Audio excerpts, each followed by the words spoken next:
Hi, everyone. In this video I will explain basic commands commonly used in the Windows command prompt. Before CMD, we discuss about GUI, that means Graphical User Interface. It uses visual elements such as icons, menus, windows, and buttons to interact with the system. It is generally easier to learn and use for most people. It is designed for multitasking. It allows users to run multiple applications or open multiple windows simultaneously. It is more resource-intensive than GUI. It requires more memory and processing power to run smoothly.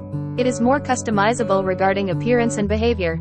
It comes up with options to change themes, colors, and fonts. It provides visual feedback to the user, such as progress bars or animations. It is generally more accessible for users with visual impairments. These are examples of graphical user interface. Next one, a character user interface, GUI, is a type of user interface. It depends upon text-based commands to interact with a computer system. It is also known as a command line interface, CLI, or text-based interface.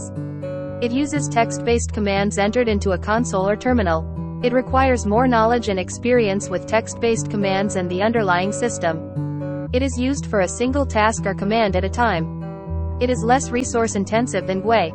It is more customizable in terms of creating custom scripts and commands.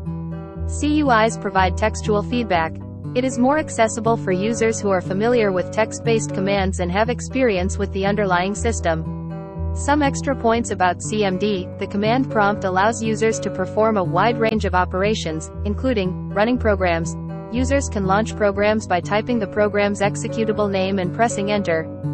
File and directory management. Users can create, delete, copy, move, and rename files and directories, as well as navigate through the file system. System configuration. Users can configure system settings, manage services, modify environment variables, and control various system functionalities. Network operations. Users can perform network-related tasks such as pinging remote hosts, checking network configurations, and accessing network resources. Now we start practical session.